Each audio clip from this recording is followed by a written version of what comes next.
आपल्या चॅनलवरती सर्वांचं अगदी मनापासून स्वागत आहे। तर नवरात्रीला लवकरच सुरुवात होत आहे आणि नवरात्रीच्या 9 दिवसांमध्ये आपल्याला अखंड दिव्यामध्ये 2 वस्तू टाकायच्या आहेत, ज्यामुळे दिवा विझणार तर नाहीच, अगदी 9 दिवस काय 9 दिवस होऊन गेले तरी पण दिवा विझणार नाही आणि त्याचबरोबर आपल्या घरामध्ये सुख समृद्धी, आनंद, वैभव सर्व काही नांदेल। तर अशा 2 वस्तू आपल्याला या दिव्यामध्ये आवर्जून टाकायच्या आहेत। याशिवाय तुपाचा दिवा कुठल्या दिशेला आपल्याला लावायचा आहे, त्याचबरोबर तेलाचा जर दिवा आपण लावणार आहोत तर कुठे लावायचा आहे हे मी तुम्हाला सांगणार आहे। तर व्हिडिओला सुरुवात करूयात। आता लक्षात घ्या, घटस्थापना ज्या दिवशी आहे त्याच दिवशी आपल्याला अखंड दिवा जो आहे तो लावायचा आहे। यावर्षी म्हणजेच 2025 मध्ये 22 सप्टेंबर 2025 ला सोमवारी नवरात्राची सुरुवात होत आहे आणि नवरात्राच्या पहिल्या दिवसापासून आपल्याला अखंड दिवा हा प्रज्वलित करायचा असतो। तुमच्याकडे घट असले किंवा नसले तरी देखील तुम्ही अखंड दिव्याची सेवा नवरात्रामध्ये करू शकतात। यामुळे देवी आईचा भरभरून आशीर्वाद आपल्याला मिळत असतो। त्यामुळे या नवरात्रामध्ये तुम्ही अखंड दिव्याची सेवा जी आहे ती नक्कीच करू शकता। त्यामुळे या पहिल्या दिवसापासूनच आपल्याला अखंड दिवा लावायचा आहे। आता सगळ्यात महत्त्वाचा प्रश्न म्हणजे जर घट असेल तरच अखंड दिवा लावायचा का? बघा, तसं काही नाही। तुमच्याकडे घट असतील तर तुम्हाला अखंड दिवा हा लावावाच लागतो आणि जरी तुमच्याकडे घट नसतील तरी देखील तुमच्या देवघरासमोर देवघरामध्ये तुम्ही असा हा अखंड दिवा लावू शकता। तुम्ही एखाद्या माता लक्ष्मीचा फोटो आणा, तुमच्या कुलदेवीचा फोटो आणा, मूर्ती आणा आणि त्या फोटोसमोर किंवा मूर्तीसमोर तुम्हाला काय करायचं आहे, अखंड दिवा जो आहे तो लावायचा आहे। घट असावेच असं अजिबात नाही। घट नसतील तरी देखील तुम्ही हा अखंड दिवा जो आहे संपूर्ण नवरात्रीमध्ये 9 दिवसांसाठी तुम्ही तो लावू शकता। आता अखंड दिवा जेव्हा आपल्याला लावायचा आहे तेव्हा तो जमिनीवरती तसाच ठेवायचा नाही।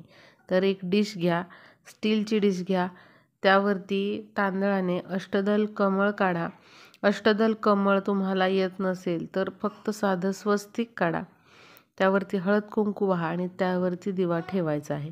स्वस्तिक काढणंही शक्य नसेल तर तांदळाची रास करा आणि त्यावरती आपल्याला हा दिवा जो आहे तो ठेवायचा आहे, म्हणजेच दिव्याला आसन द्यायचं आहे।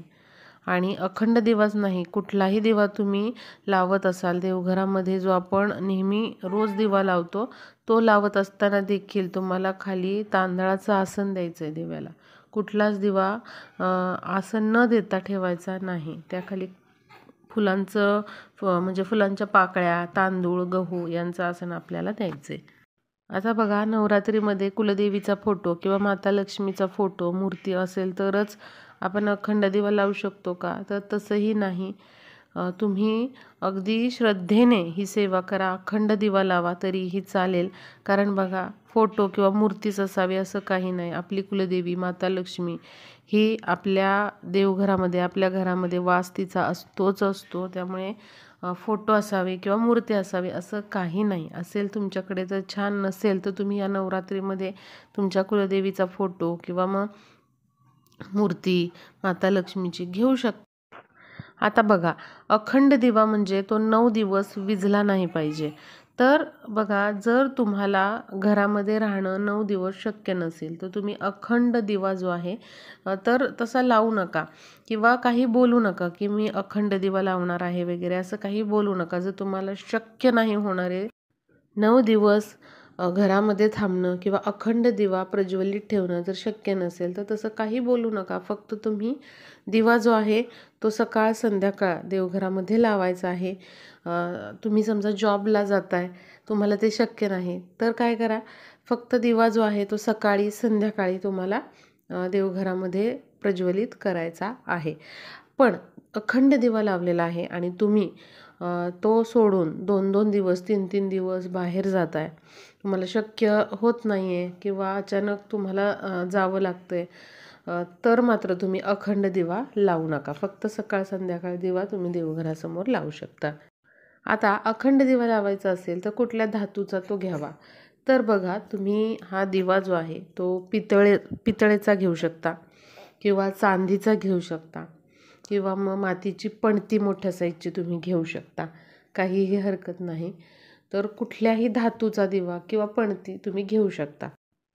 किंवा जर तुमच्या घराची काही विशिष्ट पद्धत असेल, याच धातूचा दिवा लावायचा किंवा पणतीच लावायची, तर तसं तुम्ही करा. किंवा तुम्ही सेपरेट राहत आहात पण तुम्हाला अखंड दिवा प्रज्वलित करायचा आहे, मग तुम्ही धातूचा घ्या किंवा पणती घ्या, काहीही हरकत नाही.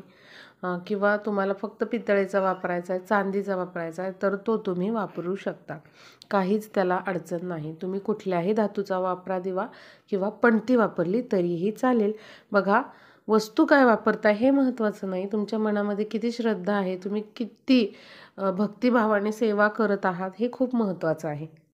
आता वात कोणती वापरायची दिव्यामध्ये? बरेच जण कलाव्याची वात वापरतात. म्हणजे काय, लाल पिवळा जो धागा असतो तर तो कलाव्याचा धागा अखंड दिव्यासाठी वापरला जातो नवरात्रीच्या 9 दिवसामध्ये.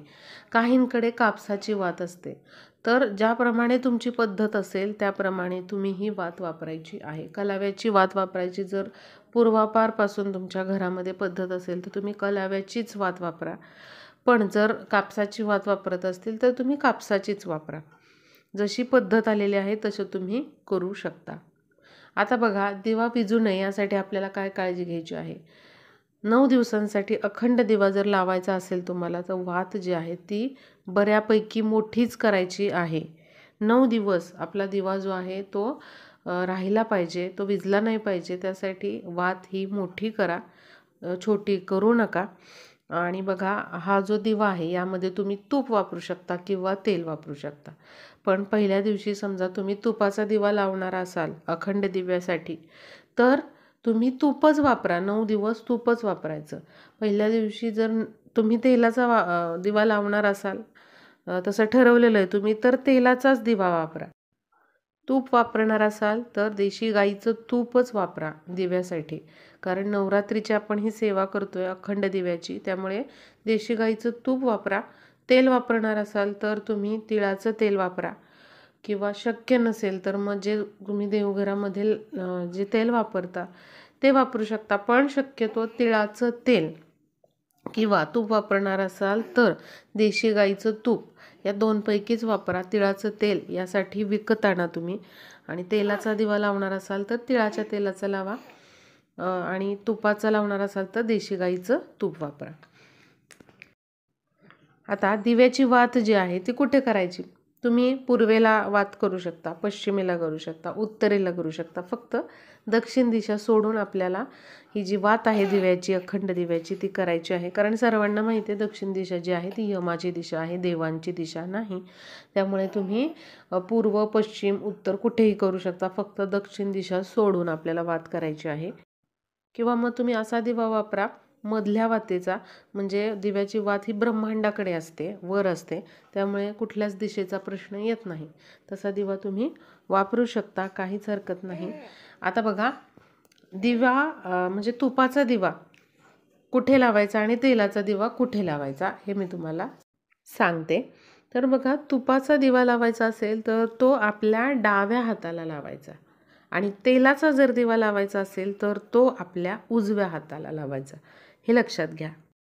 आता बघा, यामध्ये तुम्ही कन्फ्यूज होऊ नका. आपल्या डाव्या हाताला तुपाचा दिवा, बरोबर, म्हणजेच देवांच्या उजव्या हाताला तुपाचा दिवा. देवांचं तोंड आपल्याकडे असणार आणि आपलं देवांकडे, बरोबर. आपल्या डाव्या हाताला तुपाचा म्हणजेच देवांच्या उजव्या हाताला तुपाचा दिवा, आणि आपल्या उजव्या हाताला तेलाचा दिवा म्हणजेच देवांच्या डाव्या हाताला तेलाचा दिवा असणार, हे तुम्ही लक्षात घ्या.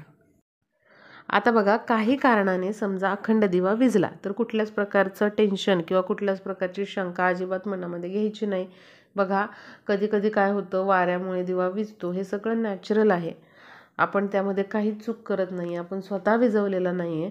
त्यामुळे बघा, अजिबात कुठली शंका मनामध्ये घ्यायची नाही आणि आपल्या कुलदेवीला क्षमा मागायची. पुन्हा दिवा आपल्याला प्रज्वलित करायचा आहे. नवरात्र झाल्यानंतर अखंड दिव्याखाली जी तांदळाची रास आपण केलेली आहे त्यातले थोडे तांदूळ डब्यामध्ये टाका. थोड्या तांदळाची तुम्ही खीर बनवून खायची आहे. कुठे इकडे तिकडे टाकायचे नाही, कोणाला देऊनही टाकायचे नाही, स्वतः घरामध्ये त्याची खीर करून खायची आहे. आता बघूयात दिवा न विझण्यासाठी कुठली वस्तू दिव्यामध्ये टाकायची आहे. तर भीमसेनी कापराचा तुकडा आपल्याला या दिव्यामध्ये टाकायचा आहे.